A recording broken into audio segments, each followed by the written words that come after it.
केट, केट माने बिलार, R-A-T रेट, रेट माने मूस। एक्सक्यूज मी, कहाँ भाई पप्पू जब देखो तो अंग्रेजी क्यों रटता रहता है? अंग्रेजी में बहुत ही कमजोर बा, 3 साल से फेल होखत बा, यही से रटत रहेला। तो अब गलत सलत पड़ेगा तो फेल तो होगा ही। केट, केट माने बिलार, R-A-T रेट। पप्पू तुम्हें ये केट रेट ये सब पढ़ना कौन सिखाता है? Govardhan master. C-R-O crow, crow माने कौवा। P-A-R-O-T पैरोट, पैरोट माने सुग्गा। भाऊजी क्रो माने कौवा। एक्सक्यूज मी, चाची, तू क्या हो और चिल्लात क्या है बाड़ू? मैं पप्पू की चाची हूँ। आप बच्चों को गलत सलत अंग्रेजी क्यों पढ़ा रहे हैं? तोहरा से के कहलस कि हम गलत पढ़ावत बानी? अच्छा, C-R-O क्रो, क्रो की स्पेलिंग C-R-O-W होती है। W कहाँ गया? अरे जल्दी जल्दी में W छूट गईल तो कौन पहाड़ टूट गईल? अरे तू तो खाना बनावत होखबू तो तोहरा से धनिया मिर्चा हल्दी कुछ न कुछ तो छूट जात होई। तुम्हें मजाक सूझ रहा है? तुम्हारे गलत पढ़ाने की वजह से पप्पू हर साल फेल हो जाता है। हाँ तो फेल तो होबे न करी, पप्पू तो खुद ही गधा बा। पप्पू गधा नहीं, गधे तुम हो। हेलो, ये क्या हंगामा है? और तुम कौन हो? मैं पप्पू की चाची हूँ। और आप कौन है? मैं इस स्कूल का हेडमास्टर हूँ। अच्छा, हेडमास्टर जी, देखिए आपके टीचर कितना गलत सलत पढ़ा रहे हैं बच्चों को। हाँ गलत तो पढ़ा रहा है। 5,000 के तनख्वाह में इससे ज्यादा अच्छा कहाँ पढ़ाएगा? राधे श्याम सीताराम, जितना पैसा उतना काम। You're not making fun of such a serious matter? इन बच्चों के भविष्य के साथ खिलवाड़ कर रहे हो तुम लोग। एगो काम करा, पप्पू के तू ही पढ़ा के पास कराला। और अगर मैंने पप्पू को पास करा दिया तब? माँ कसम नौकरी छोड़ दूंगा दुर्गा माई। ठीक है, तो अपनी नौकरी छोड़ने के लिए तैयार हो जा। अरे शर्त लगाए के क्या जरूरत है? कहीं पप्पू पास हो गई तो पूरा स्कूल के नाम मिट्टी में मिल जाए ना गोवर्धन। अरे परीक्षा में अभी 13 दिन बाकी बा। हाँ। 13 दिन में देखा तानी कि का उखाड़ ले। हाँ, सही बात है। ठीक बा, ठीक। गोवर्धन बाबू, श्राद्ध कितना दिन में होला? 13 दिन में। तू तैयारी करा, 13 दिन बाद हमार भौजी पिंडा के भार तोहरे सर पे फोड़ी। हाँ बोलो बेटा। C-R-O-W क्रो, क्रो का मतलब कौवा। C-R-O क्रो, क्रो माने कौवा। ओह नो बेटा, C-R-O नहीं, C-R-O-W, W बोलो। C-R-O क्रो, क्रो माने कौवा। हाय देखा, एगो और नया नौटंकी शुरू हो गई घर में। तुम वहाँ क्या देख रहे हो? तुम पढ़ाई पे ध्यान दो। बोलो C-R-O-W crow. C-R-O crow, crow माने कौवा। यहाँ अरे आओ रे। कारे बचना, सुन लिया तो और भौजाई गोवर्धन मास्टर के चैलेंज कर ले भैया। बिल्कुल सही सुनने वाला।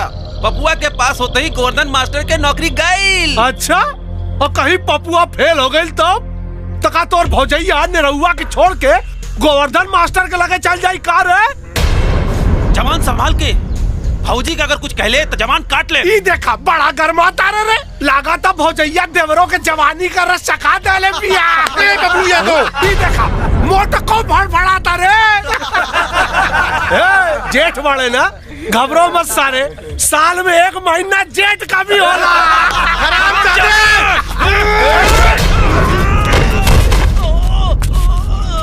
ले आ गई तोर भौजाई। अरे सारे अगर पेटीकोट में ढुका दो, नहीं तो बहुत मार मारे।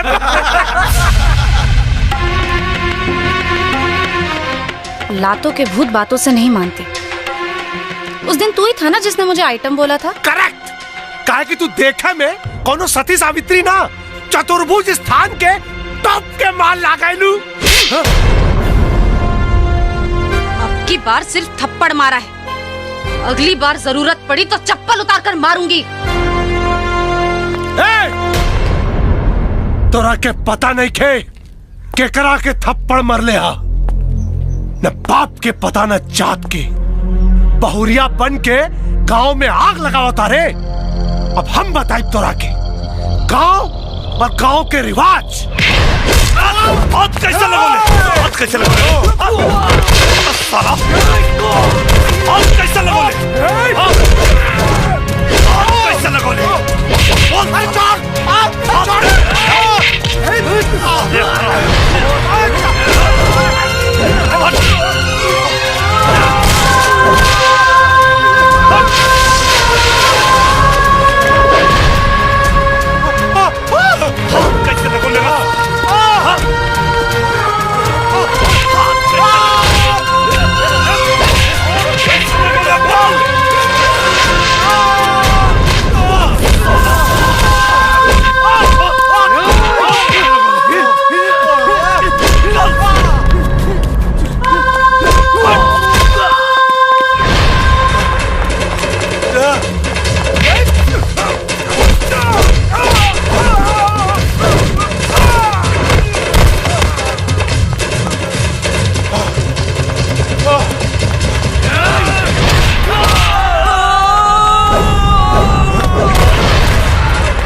का भइल बाबूजी? पहले ये बताओ तोहरी की लड़ाई झगड़ा काहे भाई?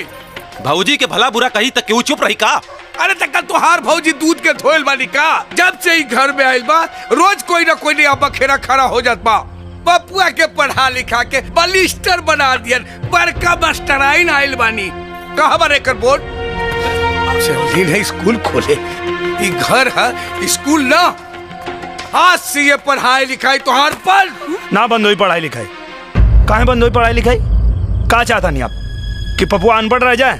वाह बेटा, हम देख रहल बानी जब से ये लड़की घर में आइल बा तब से तू बहुत जवाब देवे लगला है। जवाब नहीं खी देत बाबूजी।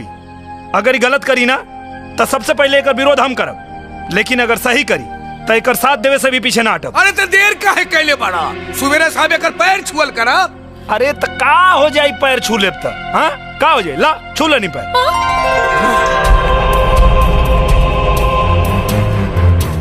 हे भगवान, ये कैसन जमाना आ गइल बा? मेहर पोसुआ कही के पाक सारे।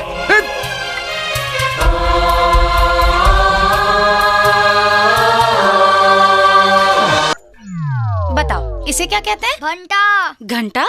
घंटा नहीं, भंटा चाची। भंटा? हाँ। अच्छा, लेकिन इंग्लिश में इसे ब्रिंजल कहते हैं। क्या कहते हैं? ब्रिंजल। Very good. इसे क्या कहते हैं? मुरई।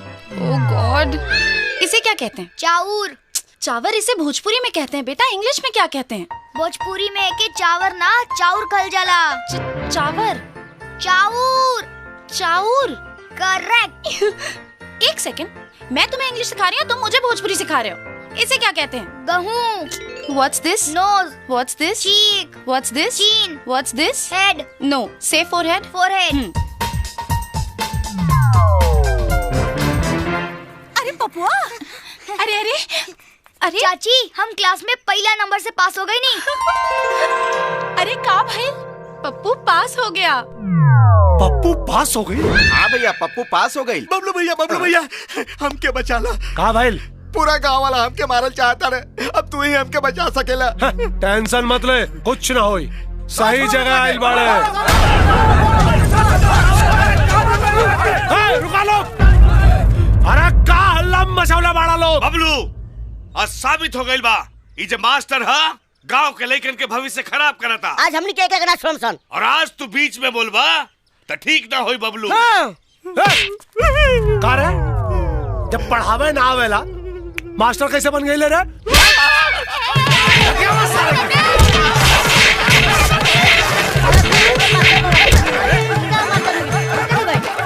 अरे हमार तो नौकरी गई रे। वाह बिस्तर भैया वाह, तोहर तो बम्बे वाली पतो पूरा गांव घर के नाम ऊंचा कर दिल बिया। यही से कहल बा, पढ़े लिखे नारी फैलावे उजियारी। वैसे मर भैया, तहार पतोहू साबित कर देगी कि गांव के स्कूल के पढ़ाई लिखाई में रंग ढंग नहीं है। तोरे यहाँ के बहू 16 आना ना 18 आना बा। खुश कर देलू बहू, खुश कर देलू। सारा गांव में तोहरे चर्चा बा। बहू,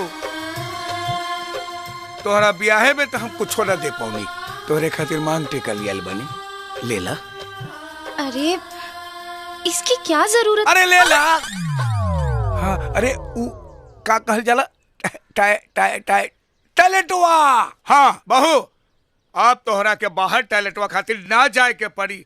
हम फैसला कर ले बानी कि हम सेफ्टी घर में ही बढ़वाए। अरे बाहर काहे खाना बारे रे, भीतर लेके आओ। देखत का बारे नीचे रख।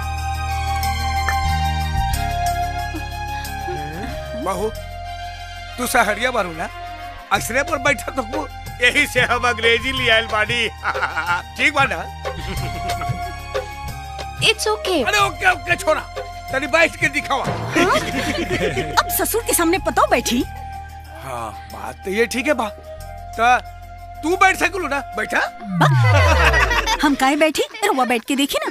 भाई देखो, एमे लाज शर्म के कौन बात बा भाई, बैठे वाला चीज बा, बैठल जाई।